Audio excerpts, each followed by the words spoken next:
top of the league in block jumpers, altered shots. We've seen what he can do, blocking SGA, contesting Stephen Curry every foot around on the half court. 94th percentile on matchup difficulty, according to B-Ball Index. He always defends the opponent's best player. He's defending guards, Ja Morant, Donovan Mitchell, SGA, Curry, bigger wings, Anthony Edwards, LeBron James. He's even defended guys like Evan Mobley and Naz Reid, bigs, and he does it at an elite level, all while. This is Kevin O'Connor by Yahoo Sports, and as you can hear, he's vouching for Amen Thompson for Defensive Player of the Year, which in my opinion, he's going to come up just a little bit short.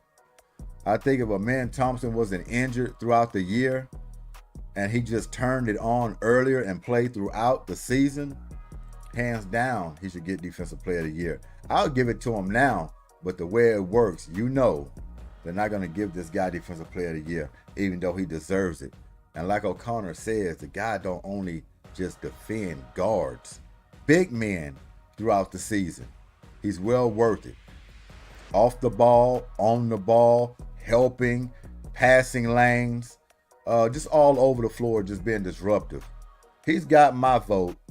But Kevin O'Connor, I hope you don't mind me using your footage for a video. Go subscribe to him. Matter of fact, he has good insights on NBA basketball. You might want to go ahead and check him out. So Kevin O'Connor, I hope you don't mind me using a video. But Amen Thompson, Defensive Player of the Year, he's got my vote. NBA playoffs, play-in. We're here. We're here starting tomorrow. Big games are coming up. But the Houston Rockets, before I start this video back, oh man, you want to call that a dress rehearsal? I don't know what the Rockets were doing yesterday.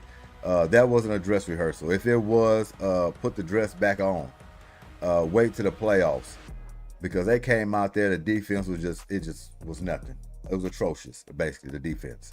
No ball movement on offense.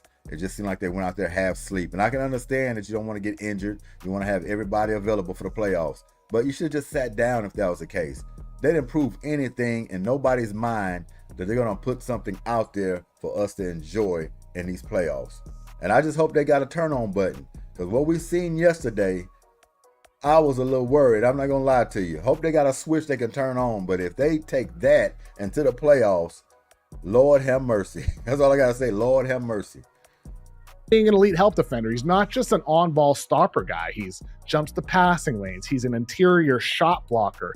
He has amazing hands where, like, in transition, sometimes a guy will be rumbling down the court and he swipes the ball, knocks it out of bounds, or just rips it out of their hands entirely. He's a transition stopper as well. He's a great help defender.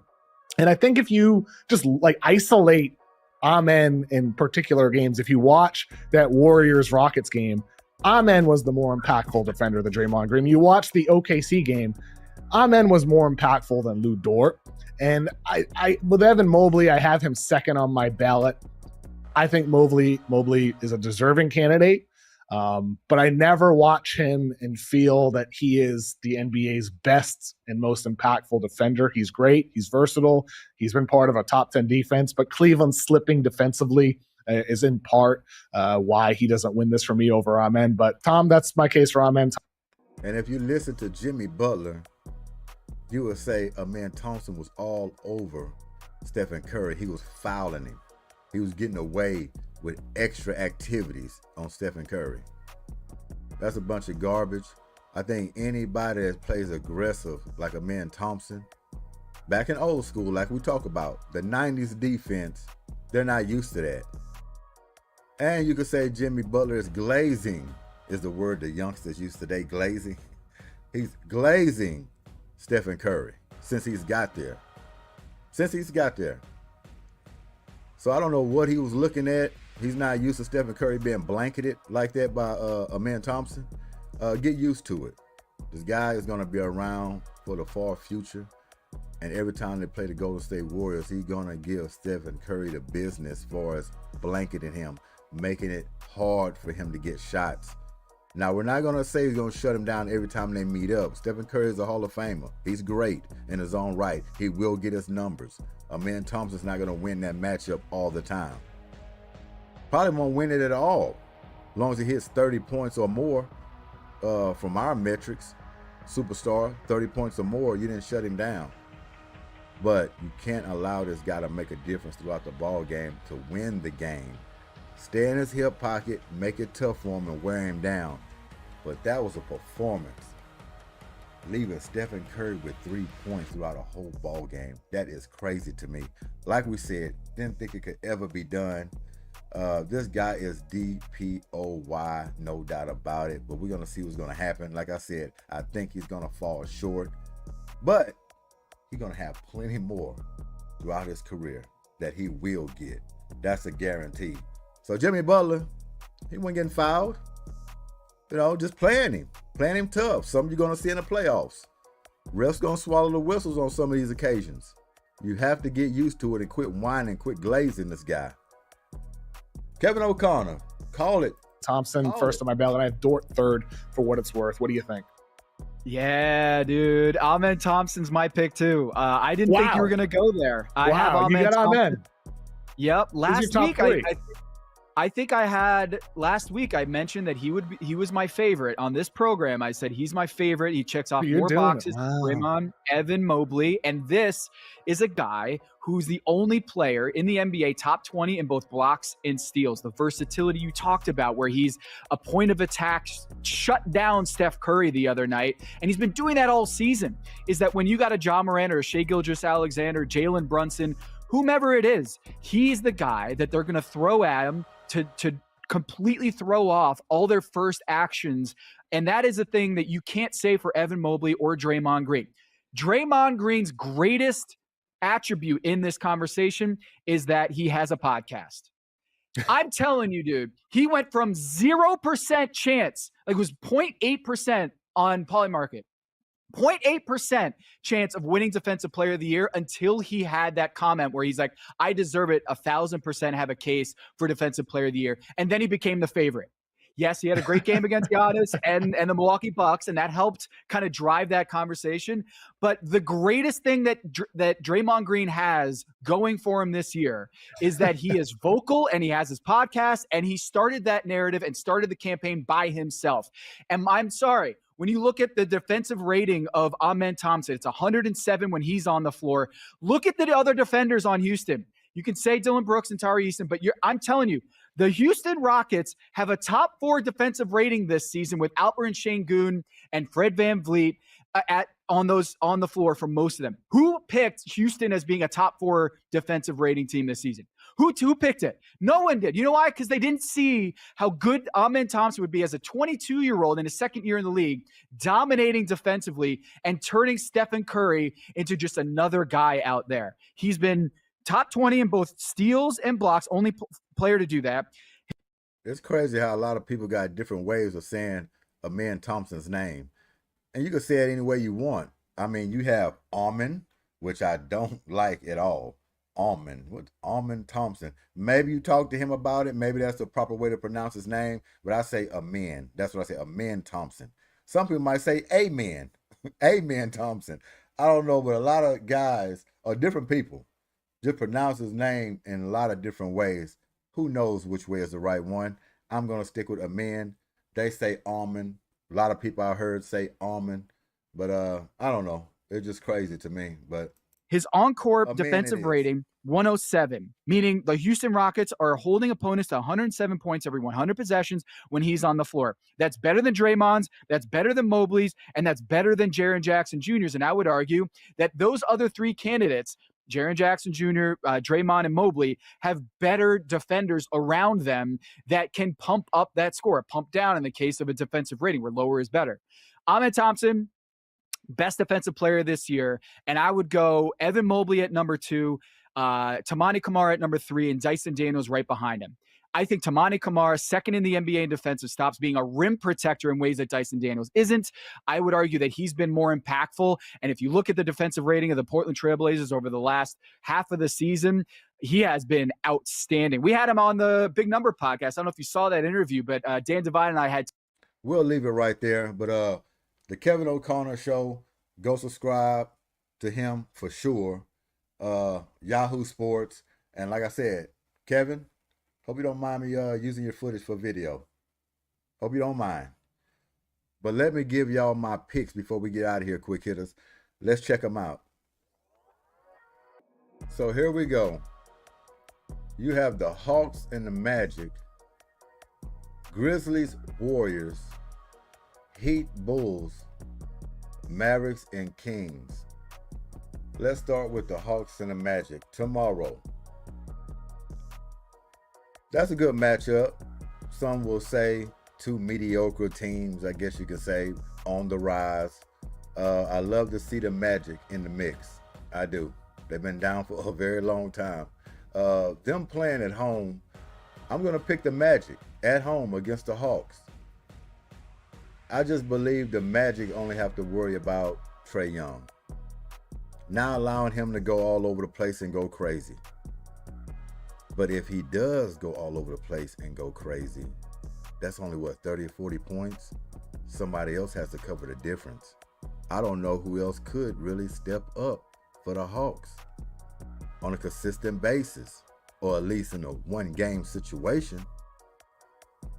I don't know. I think Magic got a little bit more. Very young squad. You got other guys that can come at you. Very strong and hard. They've been playing well all year. And Banchero, he a problem in itself.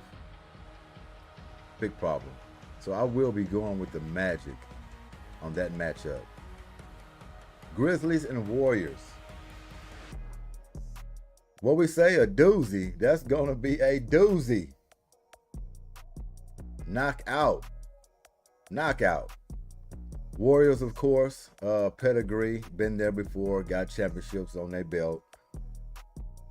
You just can't go against Stephen Curry in a game like this in the Warriors. You just can't do it. They're at home, too, against the Grizzlies. Grizzlies are good. Grizzlies been up and down as well, too, just like the Warriors. But like I say, the pedigree and then Stephen Curry, it's hard to go against him. I'm going to go with the Warriors in that matchup.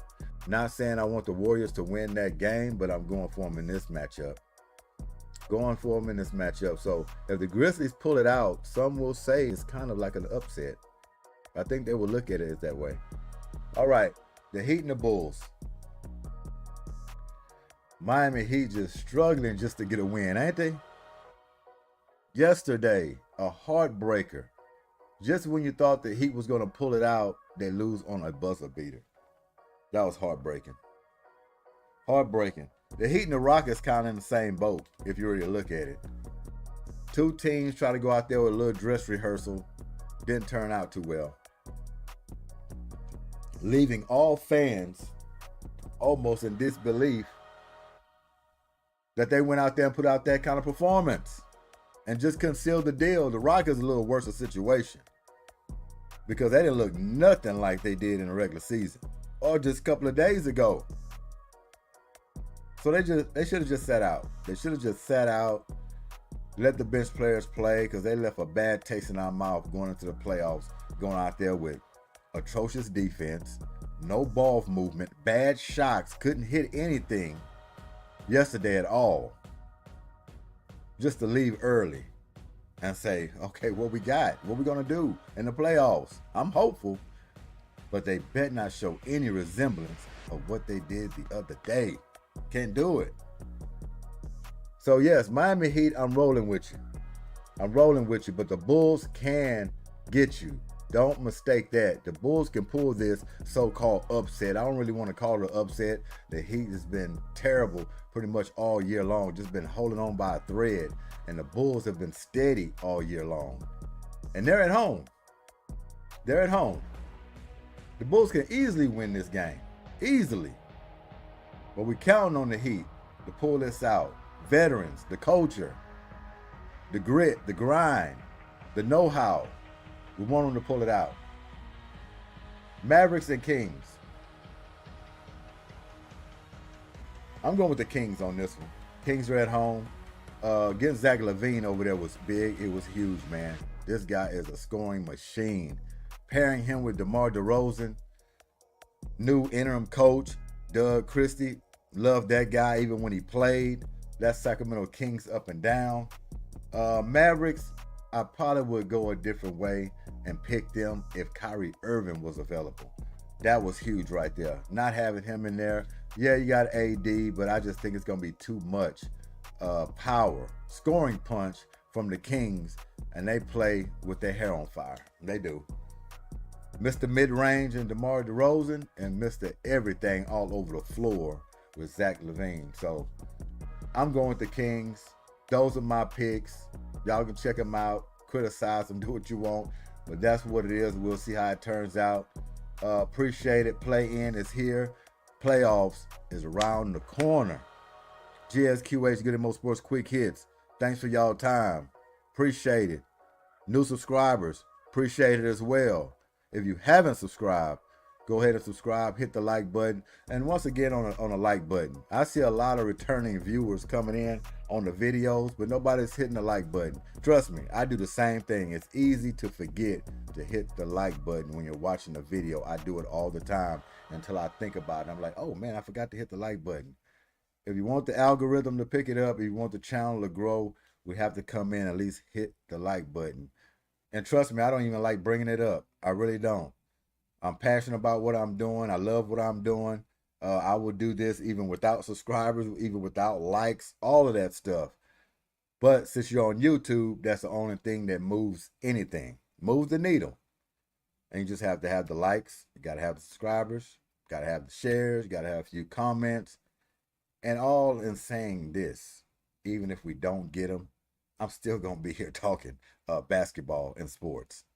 So y'all enjoy the rest of y'all week. New subscribers, I appreciate it. If you haven't subscribed yet, go ahead and do that now. Appreciate your time. We out of here. Peace.